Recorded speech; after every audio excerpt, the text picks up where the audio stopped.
اعوذ باللہ من الشیطان الرجیم بسم اللہ الرحمن الرحیم الحمد للہ الذی خلق الانسان وعلمہ البیان وشرفہ علی سائر الحیوان بالنطق والبیان وشرفنا وکرمنا علی امم سابقۃ بالتصدیق والایمان وہو احسن الخالقین ثم الصلاۃ والسلام علی اشرف الانبیاء والمرسلین آنی ابو القاسم محمد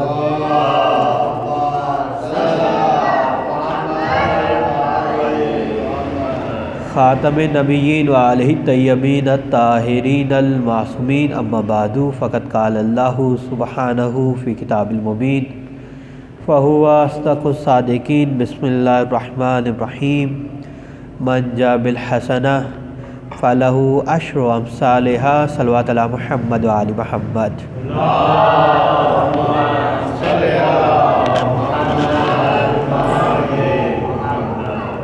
عزیزانی گرامی، آج ہمارا غالباً تیسرا درس ہے اور میری کوشش ہوتی ہے کوئی نہ کوئی ایسی روایت آپ مومنین کی خدمت میں، بلکہ ایسی روایت کی خدمت میں ہم پیش ہوں کہ جس میں ایک وقت ایسا آئے کہ میں سامع بن جاؤں اور آپ کو خطیب بننے کا موقع ملے۔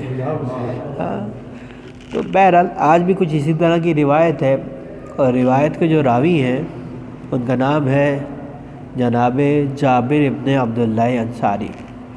ہماری کوئی مجلس تب تک مجلس قرار نہیں پاتی جب تک حدیث قصہ کی تلاوت نہ ہو، اور حدیث قصہ ادھوری ہے جب تک جناب جابر کا تذکرہ نہ ہو۔ ہاں، راوی وہ ہیں۔ تو دوسرا جناب جابر کا خاصہ یہ ہے کہ جناب جابر جو ہیں وہ کربلا کے بعض روایتوں کے اعتبار سے پہلے ظاہر ہیں۔ جناب جابر کون ہے جن سے یہ روایت جو آج کی درس کی زینت بنے گی جناب جابر سے ہے۔ جناب جابر کربلا کے پہلے ظاہر ہیں، حدیث قصہ کے راوی ہیں، اور آپ کے 5ویں امام تک رسول اعظم کا سلام پہنچانے والے ہیں۔ بلکہ رسول خدا نے جو مکہ سے مدینہ ہجرت کی ہے، اس ہجرت کی جو دعوت دی گئی ہے وہ بھی جناب جابر کی طرف سے تھی، اگرچہ ان کا بچپنا تھا، اپنے بابا کے ساتھ تھے۔ تو آپ اندازہ لگائیے یہ روایت کس قدر اوتھینٹک ہوگی۔ اب دیکھیے، خواب جو ہوتا ہے وہ حجت نہیں بنتا۔ اگر مثلا صحیح سیستانی کسی فقہی مسئلے میں الجھ جائیں اور خواب میں اس کا حل دیکھیں تو صبح وہ اس خواب کی بیسس پہ جواب نہیں دے سکتے۔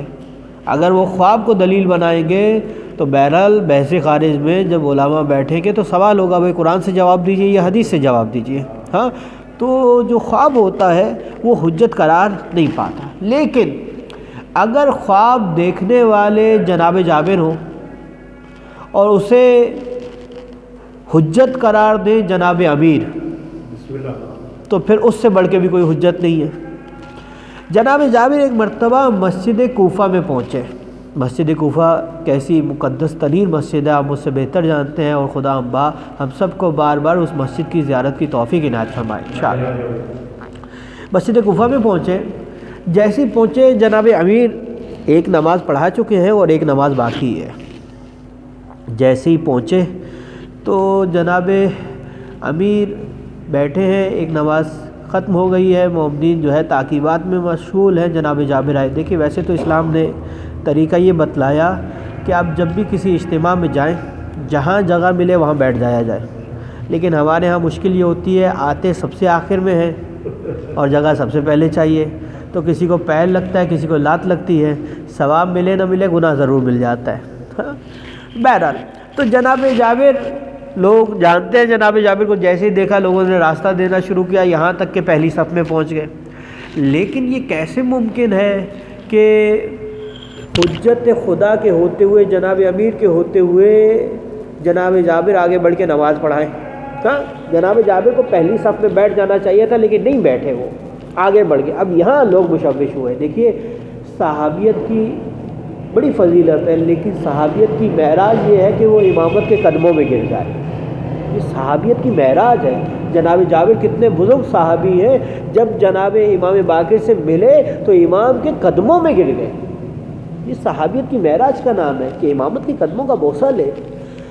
اب لوگ مشوش ہوئے کہ بھئی یہ کیا بات ہو گئی کہ جناب امیر ہے اور جناب جابر آگے بڑھ رہے ہیں۔ لیکن تھوڑی دیر کے بعد بات واضح یہ ہوئی کہ جناب جابر پہنچے جناب امیر کی بارگاہ میں، سلام عرض کیا اور کہا کہ مولا میں بہت پریشان ہوں۔ کہ کیا ہوا؟ کہ میں نے ایک خواب دیکھا ہے اور اس خواب نے مجھے بہت پریشان کر دیا ہے۔ میں نے ایک خواب دیکھا ہے، جناب جابر کہہ رہے ہیں، کس سے کہہ رہے ہیں؟ جناب امیر سے کہہ رہے ہیں، مولا امیر سے کہہ رہے ہیں، اور اس نے مجھے بہت پریشان کر دیا۔ جیسے ہی جناب امیر نے یہ جملہ سنا، جناب امیر کہنے لگے، اے جابر تم نے خواب نہیں دیکھا بلکہ خداوند متعال نے تمہیں آخری زمانے کی حقیقت دکھائی ہے۔ کیا دکھایا ہے؟ جب یہ سب ہو جائے سمجھ لینا وہ زمانہ قائم کا زمانہ۔ آپ اندازہ لگائیے ایسا کیا دیکھا ہے جناب جابر نے کہ جناب امیر نے ابھی خواب سنا بھی نہیں ہے، کہا جابر تم نے خواب نہیں دیکھا، خدا نے تمہیں حقیقت دکھلائی ہے، اور جب یہ ہو جائے سمجھ لینا وہ زمانہ قائم کا زمانہ ہے۔ اب جناب جابر نے بتانا شروع کیا، اس خواب کے 7 مراحل ہیں، تو آپ کو غور سے سننا ہے، انشاءاللہ آپ ہی سے پوچھیں گے اور پھر اس کا جواب عرض کریں گے انشاءاللہ۔ جناب جابر کہنے لگے کہ مولا میں نے دیکھا کہ آسمان سے زمین تک کپڑا لٹکا ہوا ہے۔ صحیح؟ اچھا، یہ اس زمانے کی روایت ہے جس زمانے میں سونے اور چاندی سے مہنگا لباس ہوا کرتا تھا۔ ابھی کوئی باہر سے بچہ آئے اور سرگوشی کرے کہ باہر جو ہے وہ بریانی بٹ رہی ہے، تو کیا کیفیت ہوگی؟ ہاں، جو 1-2 ساتھی ٹھہریں گے ان کے لیے بھی بڑا مشکل ہو جائے گا۔ ہاں، تو اس زمانے کی روایت ہے جس زمانے میں سونے اور چاندی سے مہنگا لباس ہوتا تھا، اور کہا میں نے دیکھا آسمان سے زمین تک کپڑا لٹکا ہوا ہے، اور ایک منادی رائٹ کھڑا ہے، ایک لیفٹ کھڑا ہے، اور کہہ رہا ہے جس کو جتنا چاہیے آئے اور فری میں لے کے چلا جائے۔ اتنی مہنگی چیز اور بالکل فری میں بٹ رہی ہے۔ کا مولا عجیب، میں حیران پریشان، اتنی مہنگی چیز فری میں بٹ رہی ہے، اب تو لوگوں کی لائنیں لگ جائیں گی۔ نہیں مولا، کوئی 1-2-4 افراد آئے بھولے بھٹکے ہوئے، اور مناری کہہ رہا ہے بھائی زیادہ لوگ کا نہیں، بھائی زیادہ نہیں چاہیے۔ کوئی تھوڑا سا کاٹ رہا ہے، 1 ٹکڑا کاٹ رہا ہے، کوئی 2 ٹکڑے کاٹ رہا ہے، منادی بار بار کہہ رہا ہے بھائی زیادہ لے جاؤ، فری میں ہے، کوئی ہدیہ نہیں کرنی چاہیے بھائی، چاہیے نہیں۔ تو بولا میں پریشان، اتنی مہنگی چیز بالکل فری میں مل رہی ہے، کوئی لینے والا نہیں ہے۔ کہ جابر یہ خواب نہیں ہے، یہ حقیقت ہے، جب یہ ہو جائے سمجھ لینا قائم کا زمانہ ہے۔ اب اس میں کیا حقیقت ہے یہ بعد میں مولا خود بتائیں گے انشاءاللہ، اور خواب کیا دیکھا وہ آپ بتائیں گے انشاءاللہ۔ کہا اس کے بعد مولا میں نے خواب ہی میں ایک دوسرا منظر دیکھا۔ وہ کیا دیکھا؟ وہ میں نے یہ دیکھا کہ دور میں ایک ریگستان میں کھڑا ہوں، اور ایک کیج کو میں نے دیکھا ہے، ایک پنجرے کو دیکھا ہے، سونے اور چاندی سے مزین ہے، بہت پیارا بنا ہوا، بہت اچھا بنا ہوا، اور بےتین آوازیں آ رہی ہیں اس کے اندر سے۔ جی چاہ کے جاؤں اور جا کے دیکھوں، وزٹ کروں۔ جیسے ہی چلتا چلتا اس کے قریب پہنچا تو پتہ چلا نہ وہاں پنجرا پڑا ہے، نہ پرندے ہیں، نہ آوازیں، کچھ بھی نہیں ہے، اور وہاں کوئی بندہ بھی نہیں ہے، کوئی بھی نہیں تھا، صرف میں نے دیکھا، لیکن جیسے ہی پہنچا کچھ نہیں۔ جابر خواب نہیں ہے، حقیقت ہے، جب ہو جائے سمجھ لینا قائم کا زمانہ۔ اب اس روایت کو آپ سنیں گے تو آپ اندازہ لگائیں گے کہ ہم اپنے امام کے زمانے کے کتنے قریب جی رہے ہیں۔ کہ مولا اس کے بعد میں نے خواب میں تیسرا منظر دیکھا۔ اب کیا دیکھا؟ اب یہ دیکھا کہ کچھ گائیں رائٹ کھڑی ہیں، کچھ لیفٹ کھڑی ہیں۔ گائیں جو رائٹ کھڑی ہیں وہ ہٹی کٹی ہیں، صحت مند ہیں، دودھ کی فراوانی ہے، ان کے تھن دودھ سے بھرے ہوئے ہیں، اور لیفٹ جو گائیں کھڑی ہیں وہ بیمار ہیں، لاغر ہیں، پریشان حال ہیں، ہڈیوں کا ڈھانچہ ہے، دودھ نام کی شے نہیں ہے۔ کچھ لوگ دودھ کی تمنا لیے آتے ہیں، اب کامن سینس کی بات ہے، جن کے ہاں دودھ کی فراوانی ہے، تھن بھرے ہوئے ہیں دودھ سے، وہاں سے نکالیں، لیکن نہیں، ہاتھ ہی نہیں لگا رہا کوئی وہاں۔ جو ہڈیوں کا ڈھانچہ ہے، بری حالت ہے، ان سے دودھ نکالا جا رہا ہے، دودھ تو نہیں نکل رہا، ان کو اذیت ضرور مل رہی ہے۔ جابر خواب نہیں ہے، حقیقت ہے، جب ہو جائے تو سمجھ لینا کس کا زمانہ ہے؟ قائم کا زمانہ۔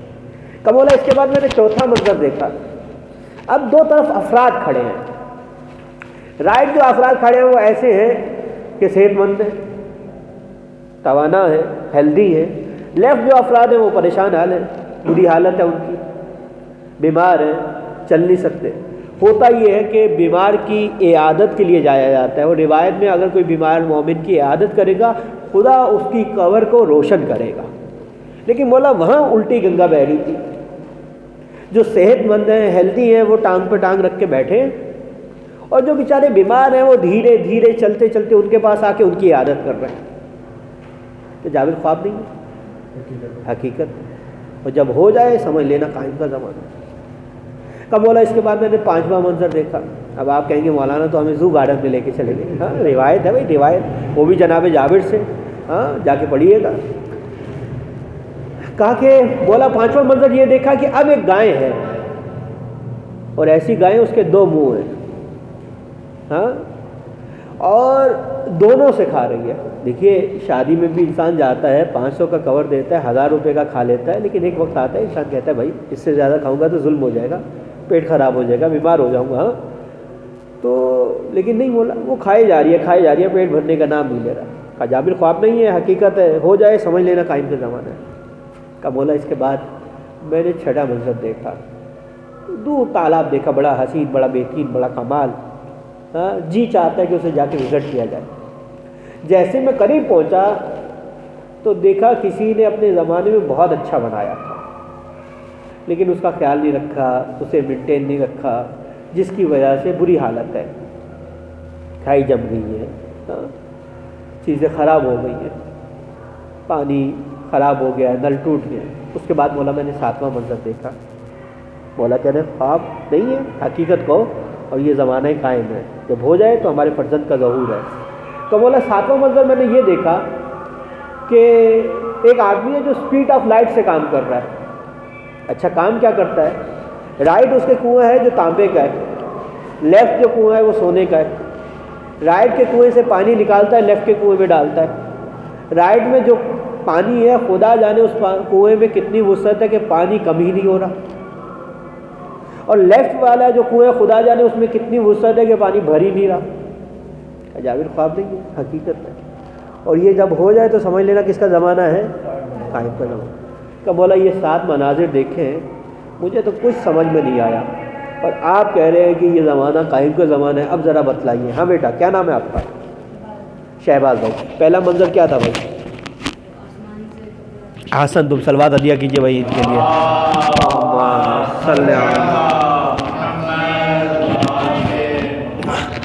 کب بولا میں نے دیکھا آسمان سے زمین تک کپڑا لٹکا ہوا ہے, اور یہ اس زمانے کی روایت ہے کہ سونے اور چاندی سے مہنگا لباس ہے, اور کوئی ہاتھ لگانے کے لیے تیار نہیں ہے. اتنی مہنگی چیز, اتنی قیمتی چیز ہے, یہ کیا اس سے کیا مراد ہے؟ امام نے فرمایا کہ اے جابر, بات یہ ہے کہ یہ حالت ہوگی آخری زمانے میں دین اسلام کی. کس کی حالت ہوگی؟ اللہ کہے گا پورے پہ عمل کرو, ہم کیا کریں گے؟ پک اینڈ چوز کریں گے. ہاں جو چیز سمجھ میں آئے گی اسے لے لیں گے, جو چیز سمجھ میں نہیں آئے گی اسے چھوڑ دیں گے. ہاں یعنی پہلے کہا جاتا تھا سود کھانا حرام ہے, آج معاملات اپڈیٹ ہو گئے. اب کہا جاتا ہے کہ بھئی ہم سود تھوڑی, ہم تو بینک میں پیسے رکھتے ہیں, کچھ نہ کچھ پروفٹ مل جاتا ہے. ہاں وہ ہمارے استاد تھے, وہ کہتے تھے کہ بھئی انگلش میں گناہ چھوٹا ہو جاتا ہے. ہاں کہا ایک صاحب کہے کہ بھائی وہ صاحب جو ہے شراب پیتے ہیں, نعوذ باللہ من ذالک, تو کیسی سخت بات لگتی ہے. ہاں نعوذ باللہ شراب پیتے ہیں, یہ کرتے ہیں, وہ کرتے ہیں, اور انگلش میں کیا کہیں گے؟ بھائی وہ صاحب کبھی کبھی ڈرنک کر لیتے ہیں. ہاں بھائی بات ایک ہی ہے, زبانوں کے بدلنے سے گناہ نہیں بدلتا, گناہ ہی رہتا ہے. ہاں کہا کہ پہلا جو منظر ہے یہ کیفیت ہے آخری زمانے کے اسلام کی. جس زمانے میں داڑھی نہ رکھنا فیشن تھا, کوئی نہیں رکھتا تھا, آج داڑھی رکھنا فیشن ہو گیا تو سب رکھ رہے ہیں. یہ تو خدا ہی جانے کہ کون کس کے لیے رکھ رہا ہے, اس کی نیت کیا ہے خدا بہتر جانتا ہے, ہمیں تو حسن ظن سے کام لینا ہے. کہا یہ حالت ہوگی دین اسلام کی. ہاں بیٹا سیکنڈ کیا تھا؟ آپ نام بتائیے پہلے. جی محبوب. سیکنڈ کیا تھا؟ آسن تم صلوات عطیہ کیجیے بھائی محبوب بھائی. اللہم صلی محمد وعلی محمد. کمرہ دوسرا منظر دیکھا کہ ریگستان میں ہوں, ایک کیج ہے, سونے و چاندی سے مزین ہے. جیسے قریب گیا تو پتہ چلا کسی نے اپنے زمانے میں اچھا بنایا تھا, کام کیا تھا, لیکن مینٹین نہیں رکھا, بری حالت ہے. یہ کیا معاملہ ہے؟ امام نے فرمایا کہ معاملہ یہ ہے کہ یہ آخری زمانے میں معاملہ ہوگا وعدہ اور وفا کا. کس کا ہوگا؟ وعدہ. لوگ آپ کے پاس آئیں گے, وعدہ کریں گے, آپ سے چیزیں لیں گے, پرومسز کریں گے, ہاں, لیکن جب وعدہ وفا کی باری آئے گی تو وہ وعدہ وفا نہیں کریں گے. ہاں آج دیکھیے وہ عربی میں قرض حسنہ کی ڈیفینیشن یہ ہے کہ قرض لیا جائے اور جب واپس کیا جائے تو اس کے عوض کچھ نہ دیا جائے. 10,000 لیا اور 10,000 کا 10,000 واپس کر دیا, یہ ہے قرض حسنہ. اور اردو میں قرض حسنہ کی ڈیفینیشن ہے قرض لے کے ہنسنا. قرض لے کے قرض کون واپس کرتا ہے بھائی؟ ہاں وہ تو کوئی بیوقوف ہی ہوگا جو قرض واپس کرتا ہے. قرض کوئی نہیں واپس کرتا. اور دیکھیے میں عرض کر چکا آپ کی خدمت میں کہ روایت ہے کہ مومن اور جنت کے درمیان جو آخری حائل رکاوٹ کا نام ہے وہ ہے پل صراط. اور پل صراط کے جو سیطرے ہیں ان کی تعداد ہے 7. اور آخری سیطرہ ایسا ہے کہ جہاں سے جنت نظر آتی ہے. اور روایت کا مفہوم ہے کہ اگر کسی مومن نے کسی یہودی کا، یہودی وہ ہوتے ہیں جنہیں خدا نے کہا ہے کہ یہ میرے دشمن ہیں ان سے دوستی مت کرنا، اگر کسی یہودی کا بھی مال کھایا ہوگا تو وہ اس آخری سیطرے پہ بھی روک لیا جائے گا. اور یہاں تو جو ہے وہ بھائی بھائی کا مال کھا کے بیٹھا ہے، بھائی بہن کا کھا جاتا ہے. سب چھوڑیے، یہاں تو ماشاءاللہ اہل بیت ادا کا چاہنے ماننے والا جو ہے جناب سیدہ کا کھا کے بیٹھ جاتا ہے. ہاں فکر ہی نہیں ہے. تو دوسرا ہو گیا. ہاں بیٹا کیا نام ہے آپ کا؟ حسنین. تیسرا کیا تھا بیٹا؟ آسن تم صلوات عدیہ کیجئے بھائی.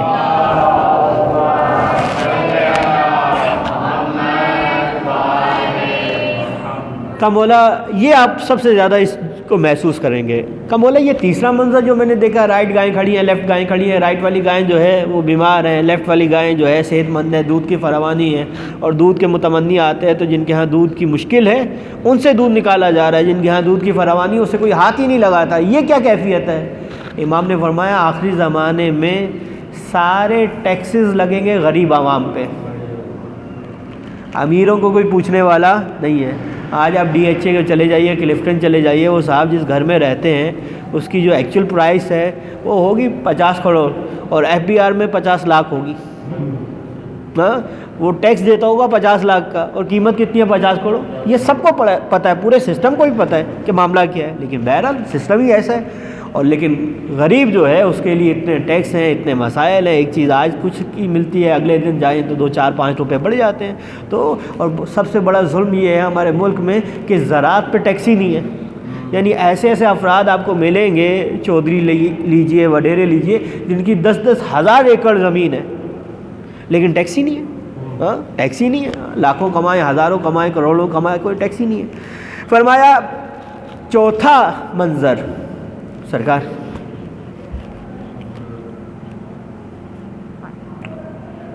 یاد نہیں ہے. ہاں شہباز.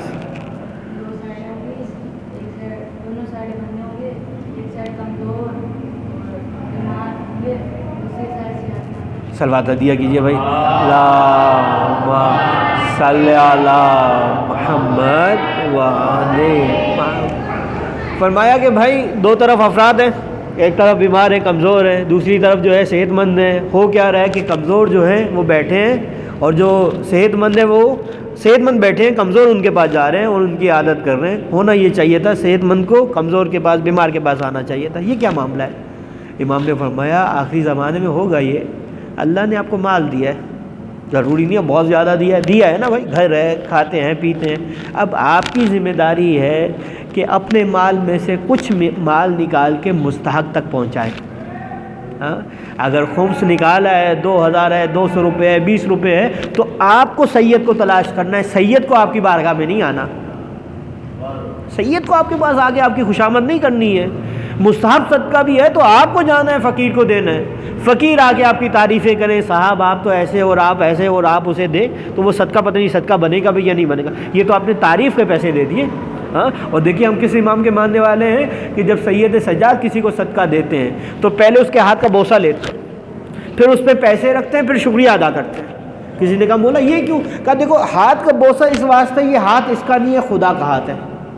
کہا مولا شکریہ کیوں؟ کہا کتنا اچھا بندہ ہے، مجھ سے پیسے لیتا ہے، اللہ تک پہنچاتا ہے، اس کے عوض مجھ سے ٹیکس بھی نہیں لیتا. یعنی اہل بیت اطہار کی نگاہ کیا ہے اور ہماری نگاہ، ہم تو سامنے والے پہ احسان کرتے ہیں. ہاں اگر ہم کسی کو کچھ دے دیں، مثلا لباس دے دیا اور اگلے دن دیکھا اس نے وہی میلا لباس پہنا ہے، تو ہم 10 لوگوں میں اس کی احانت کرتے، بھائی دیا تھا تو پہنتے کیوں نہیں ہو؟ اس کی کیا مشکل ہے؟ گھر میں کسی اور کو دے دیا، 10 مسائل ہیں، لیکن نہیں، ہم تو اس کو ڈیگریڈ کر دیتے ہیں. کہا آخری زمانے میں جو ہے جن کو خدا نے کچھ نہ کچھ دیا ہے وہ اپنے مقام پہ بیٹھے رہیں گے، مستحق ان کے پاس آئے گا. اس کے بعد فرمایا 5واں. ہاں بیٹا محبوب، بلکہ آپ رکیے. ہاں بھائی آپ بتائیے 5واں گروہ کون سا تھا؟ سوچیے سوچیے، وقت ہے، کوئی مشکل نہیں ہے۔ ہاں سرکار آپ بتائیے،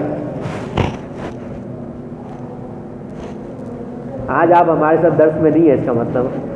اچھا اچھا، کوئی مشکل نہیں ہے۔ ہاں سرکار آپ بتائیے قبلہ۔ اچھا کوئی بات نہیں، حسنین آپ بتائیے۔ بچے؟ ہاں بیٹا بتاؤ۔ حسن تم ایک گائے، اس کے دو منہ ہیں، دونوں سکھا رہی ہے، سلوات ہدیہ کیجیے بھائی۔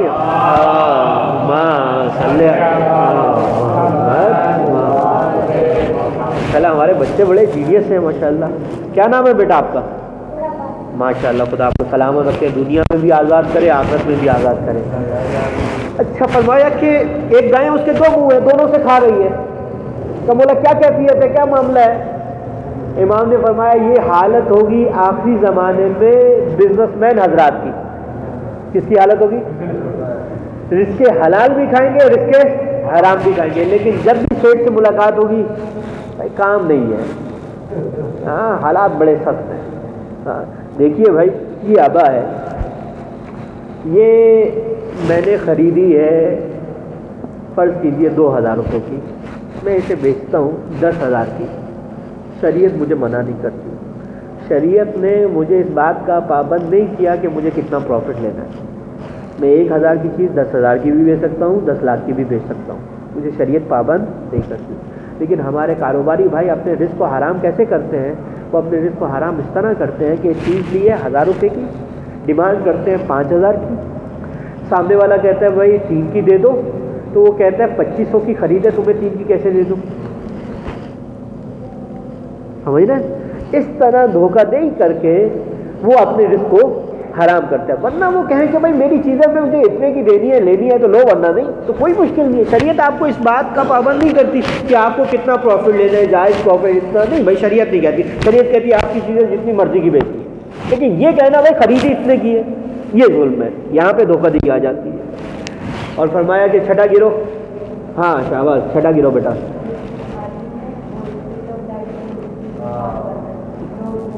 ہاں آپ نے ایک مس کر دیا، یہ تو لاسٹ تھا، سیکنڈ لاسٹ، یہ لاسٹ ہے۔ سیکنڈ لاسٹ کیا تھا اس میں؟ ہاں سر سلوات ہدیہ کیجیے بھائی ان کے لیے۔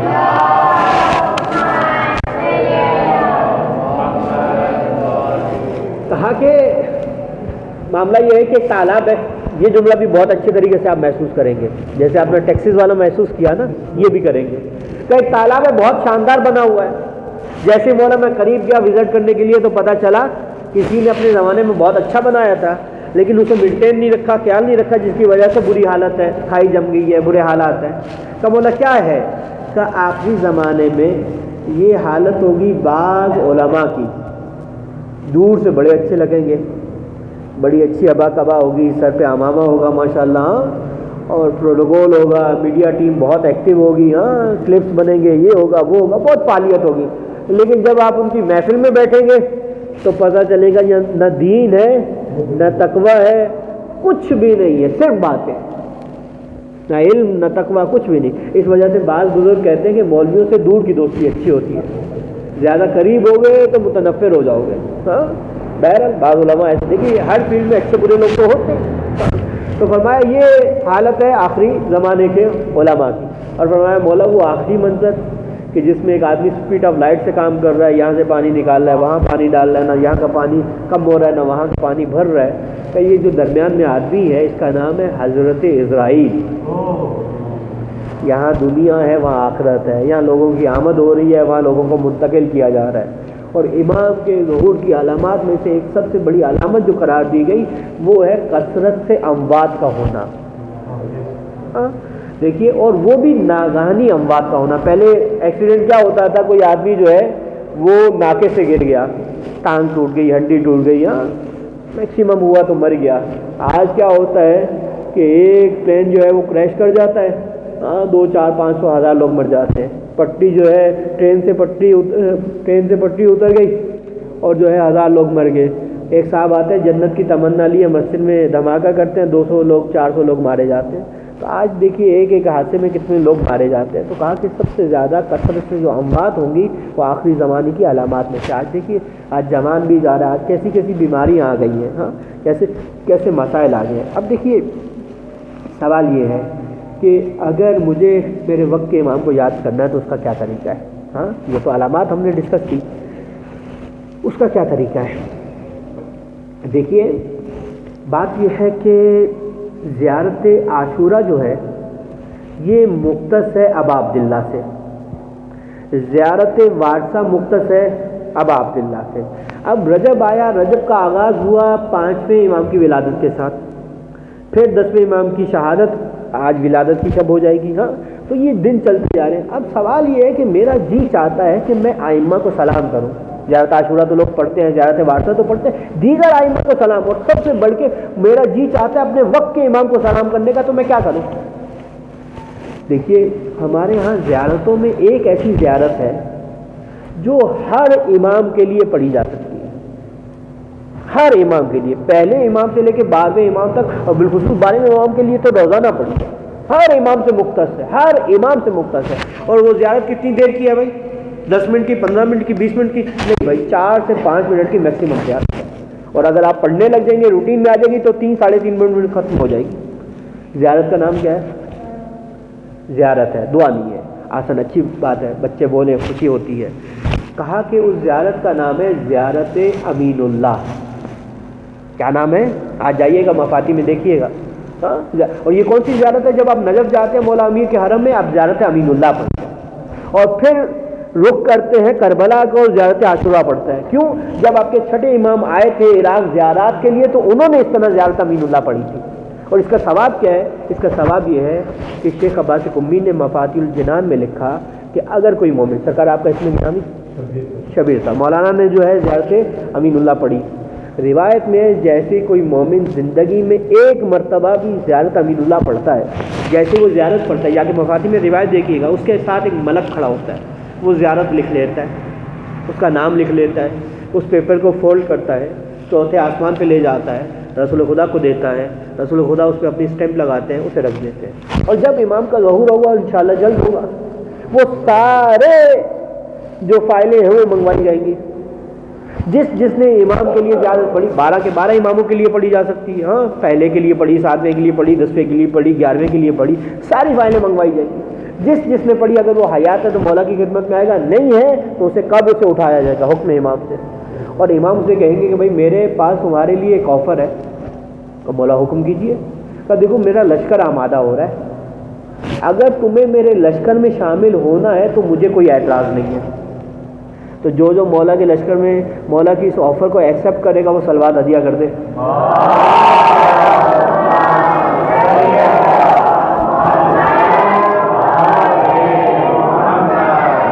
اب یہ زیارت امین اللہ ہے، 4 سے 5۔ اب آپ روڈ بند کریں گے تو مولا کے لشکر میں شامل ہوں گے یا نہیں ہوں گے اس کی کوئی گارنٹی نہیں ہے، ہاں، لیکن زیارت امین اللہ پڑھیں گے تو انشاءاللہ مولا کے لشکر میں شامل ہو جائیں گے، ہاں۔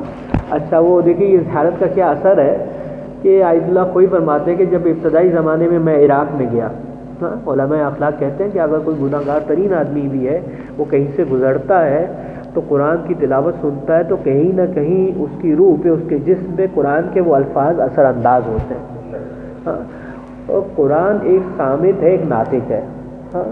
جب قرآن کے کوئی گناہ گار مومن بھی قرآن پڑھتا ہے اور میں سنتا ہوں تو میری روح پہ وہ قرآن کے الفاظ اثر انداز ہوں گے، تو وہ الفاظ جو حجت خدا کی زبان سے نکلے ہیں کیا وہ میرے جسم پہ اثر انداز نہیں ہوں گے؟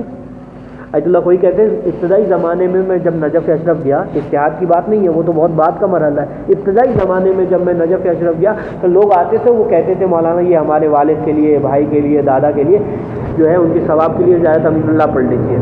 تو آج بھی طالب علم کرتے ہیں کہ 8، 10، 15 زیارتیں لے لیتے ہیں اور ایک نیت کر کے سب کے لیے پڑھ لیتے ہیں۔ میں ایسا نہیں کرتا تھا، سب کے لیے الگ الگ پڑھتا تھا، تو ڈیلی کم و بیش کبھی 8، کبھی 10، کبھی 12 زیارتیں امین اللہ پڑھتا تھا۔